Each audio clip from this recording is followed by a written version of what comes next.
terkait ajaran apa yang disampaikan Syekh Lemah Abang atau terkenal Syekh Siti Jenar. Apakah menurut saya itu salah atau benar? Malam hari ini tak tegesno. Urusan raimu percaya gak percaya terserah.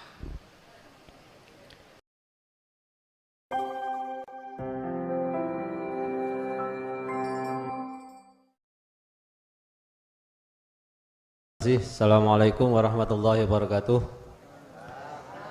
Yai, selama saya datang di majelis ini, ibarat sepak bola itu, yaitu giringnya bola sangat bagus seperti Ronaldo sampai gol di hati saya. Tapi ini loh Yai, yang belum bisa pray itu, golnya ini masih nyangkut. Jadi nafsu, egois dan lain sebagainya itu masih ada di sini. Jadi ini pertanyaannya, apakah saya ini manusiawi ya seperti ini? Apakah bertemu dengan Allah itu harus berproses sangat panjang? Ini kadang saya menangis sendiri. Jadi untuk menghilangkan ini loh Yai yang sangat susah. Terima kasih. Wassalamualaikum warahmatullahi wabarakatuh. Waalaikumsalam warahmatullahi wabarakatuh. Allah memproses si A dengan si B untuk bertemu Allah berbagai cara Allah. Allah berjanji kepada si A dan si B untuk pertemuan itu ya saenake udele Gusti. Gusti Allah punya udel lah. Buatan. Wis seenak Allah sifat kudrat irodai. Yang jelas Pak, kita semua manusia itu awalnya pendosa. Sungguh. Si A dengan si B, kalau kita bicara pendosa, kita itu mantan penjahat Allah. Kita lesan mengatakan amantu billah wa minan nasi may yaqulu amanna billah wa bil yaumil akhir tapi wa mahum bimu'minin. Kita secara syariat mengatakan beriman kepadamu aku ya Allah dan beriman terhadap hari akhir. Bentuk keimanan kita lakukan secara syariah, ninggalkan larangan, menjalankan perintah. Tetapi hakikatnya wa mahum bimu'minin Muhammad, mereka itu gak beriman sesungguhnya. Buktinya hatinya masih percaya, masih beriman selain Allah. Oh gitu dah. Nyun sewu, kita semuanya yang ngumpul di sini adalah mantan penjahat. Estu, kita itu penjahat Allah. Berbuat dolem pada Allah. Lah, disinilah ketika kita ada kesadaran kalau kita itu adalah penjahat Allah, kesadaran kita bangun, kemudian otomatis kita akan melakukan bentuk diperlakukan Allah, diperjalankan Allah yang disebut taubatan nasuha. Oke, proses ini adalah proses pensucian diri. Yang mensucikan itu juga Allah. Yang jelas jenengan itu susah untuk pelepasan ego dan lain sebagainya. Pun biarkanlah, yang membuat angel susah itu ya Allah. Cukup jenengan satu saja. Jangan pernah kehilangan tongkat kedua. Artinya jenengan tetap fakodistam saka bil urwatil wuthqa lam fisomalaha. Pegang teguh tali Allah semampu dalam dirimu. Urusan mangke lepase kapan dan pada waktu bagaimana, ya udah, itu bukan wilayah kita, itu wilayah Allah. Udah, wa aslimu lahu, serahkan pada Allah. Satu sisi kita terus mengasah zikir tersebut, terus asah. Baik dikala kita kiaman, keadaan jasad ini berdiri, waqu'udan, keadaan jasmani kita duduk, wa ala junubihim, keadaan jasad ini berbaring. Artinya kondisi apapun, semampu hatimu peganglah tali Allah itu. Wis, iku aja. Urusan kapan-kapannya Allah melepaskan ego keakuan diri kita, itu urusan Allah. Tapi rumus mengatakan nyatanya Allah di dalam diri kita, ya, diri kita nyatanya itu pasti sebelumnya itu terjadi sesuatu pelepasan keakuan kita, itu pasti. Dan atau Allah membalik, nafi di deleh buri, nafi diletakkan di belakang, nyatanya Allah didahulukan. Jikalau nyatanya Allah itu sudah muncul, maka sirnalah nyata kita. Itu tergantung Allah diambak wis. Tergantung. Nyatanya Allah dalam diri kita, otomatis saat itu juga sirnanya nyata makhluk dalam diri kita. Yang jelas Allah sudah berjanji terhadap hamba yang hanya di dalam dirinya ingin ada pertemuan.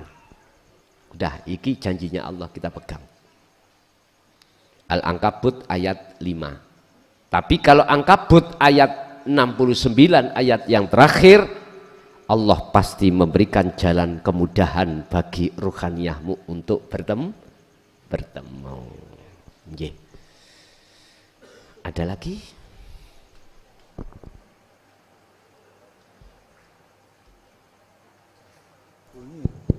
Assalamualaikum warahmatullahi wabarakatuh. Izinkan saya dari Jawa Tengah. Sebelumnya saya mohon maaf kalau sering bertanya. Kita dari sore tadi sudah mengikuti kajian masalah iman dan Islam secara gamblang dan sudah jelas. Namun ada yang ingin saya tanyakan, yaitu mangkola la ilaha illallah takhalal jannah. Barang siapa bisa mengucapkan la ilaha illallah, maka jaminannya adalah masuk surga. Hadis ini disampaikan oleh Nabi Muhammad kepada para sahabat. Namun ada satu sahabat yang menyanggah kalau hadis itu disampaikan secara umum, maka itu berbahaya menurut sahabat Umar bin Khattab. Karena pada waktu itu Islam belum berkembang, masih butuh perjuangan yang panjang. Maka kalimat hadis tadi tidak disebarkan secara luas. Namun setelah perkembangannya zaman, hadis itu dibawa oleh Syekh Siti Jenar ke Pulau Jawa dengan yang terkenal ajarnya Manunggaling Gusti atau Wahdatul Wujud.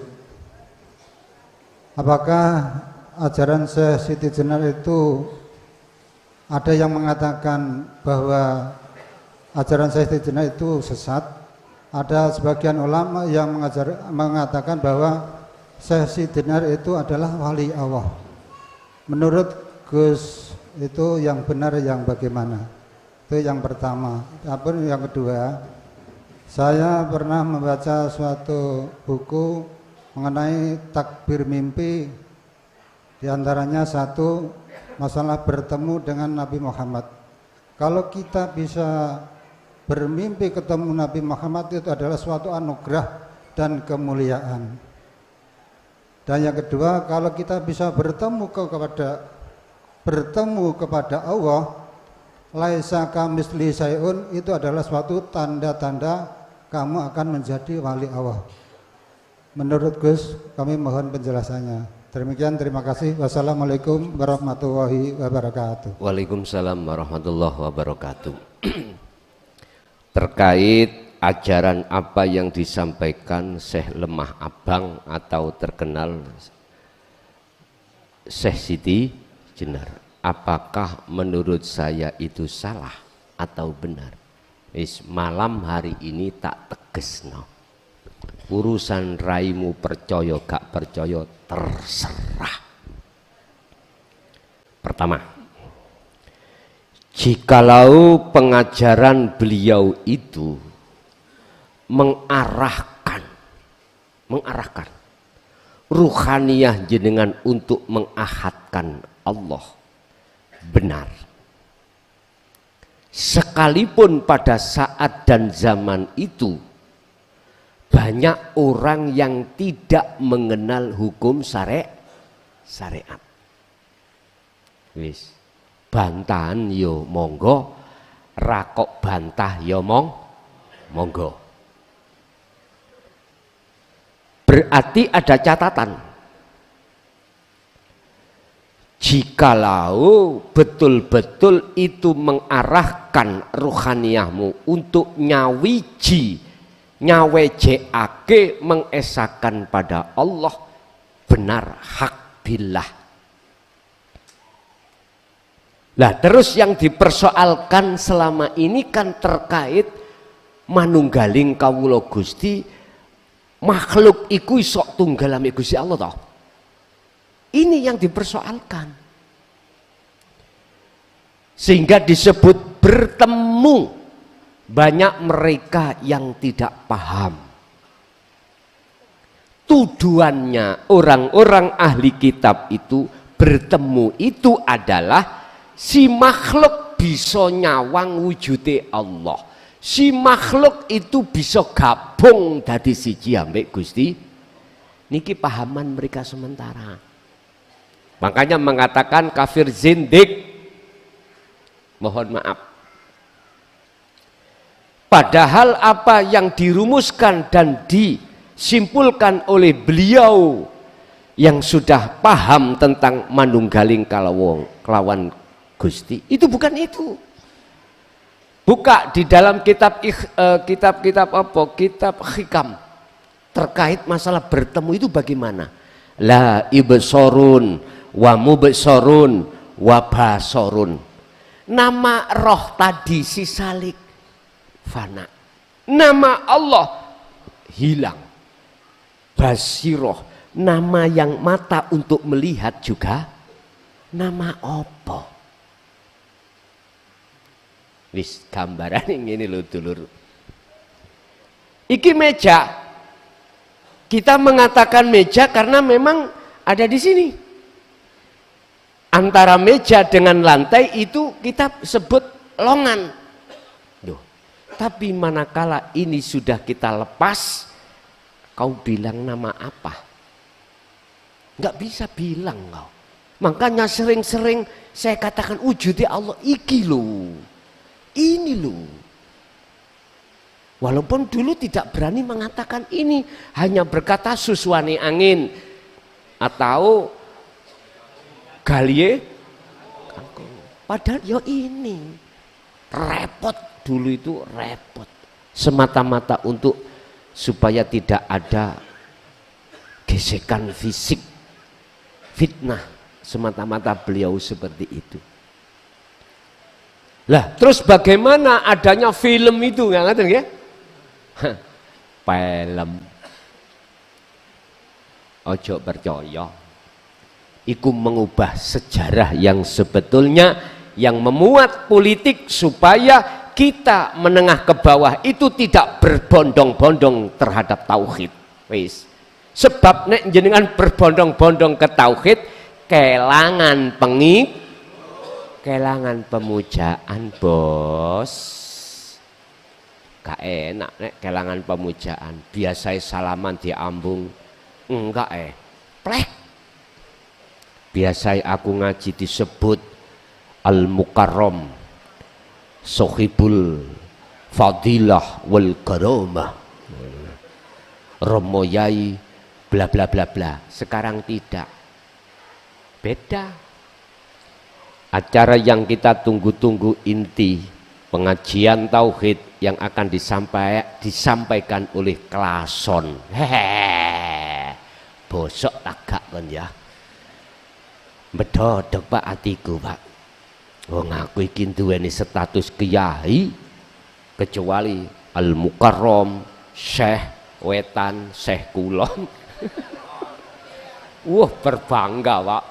Serban tak kalung-kalung no, dawane gak terima sak meter tutup Mojosari ngono.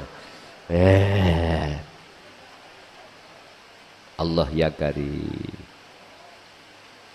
Sekali lagi saya katakan ajaran beliau benar dengan catatan itu nyeret hati sampean untuk mengesahkan Allah. Kalau dikatakan sudah mengesah, manunggal, iku sirna semuanya. Akhirnya muncullah umpama disebutkan innani anallah, sesungguhnya aku iki Allah, bukan akunya Syekh Siti Jenar bos. Hidup yang ada pada Siti Jenar itulah. Jelas nggih? Yang kedua terkait masalah takbiri mimpi ketemu Kanjeng Nabi. Apakah tanda-tanda ini kekasih Allah jenengan nanti? Belum bos, karena itu sik makhluk, masih makhluk.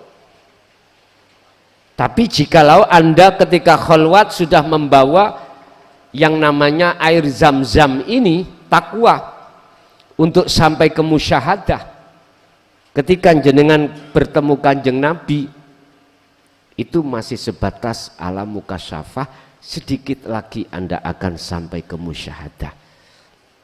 Mesti jenengan dikasih pesan-pesan ambek Kanjeng Nabi.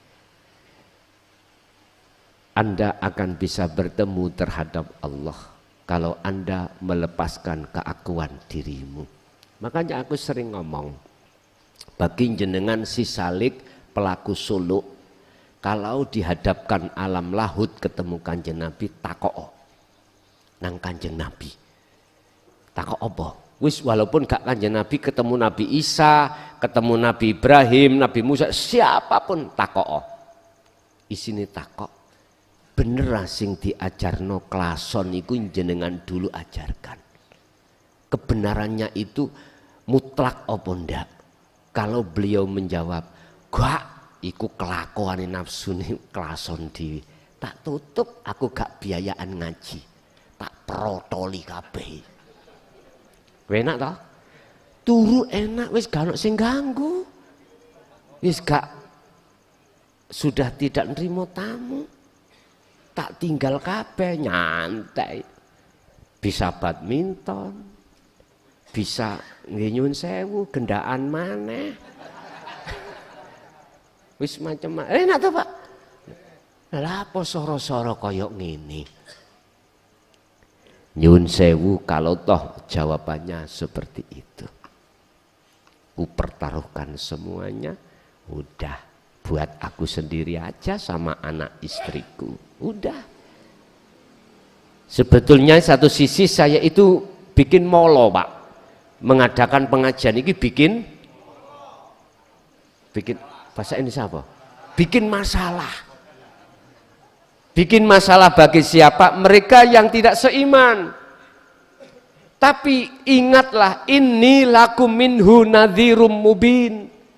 Perkara untuk fafirru ilallah, kembali kepada Allah, saya tidak bisa mengelak, saya hanya pesuruh untuk menyampaikan ini. Tidak ada hak untuk memaksa Anda mengikuti saya, enggak. Nadhir, aku hanya meringatkan saja, memberikan kasih nasihat bahwasanya kita itu penjahat Allah sebetulnya itu. Jadilah kau yang bukan penjahat Allah. Nah ini berarti satu sisi mungguh orang lain yang tidak eksis ikut jadi masalah. Tapi bagi jenengan mohon maaf, Ibaratnya laksana seseorang yang haus puluhan tahun ketemu air kehidupan ini, apa yang terjadi dalam diri jenengan? Mesti golei. Jawa ya apa Jawa Tengah diparani, padahal jenengan umur wis suwek-suwek.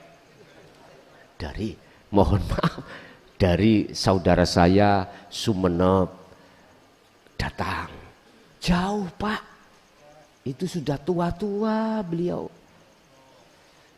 dari Madura, dari Bali sudah, dari Australia, ya.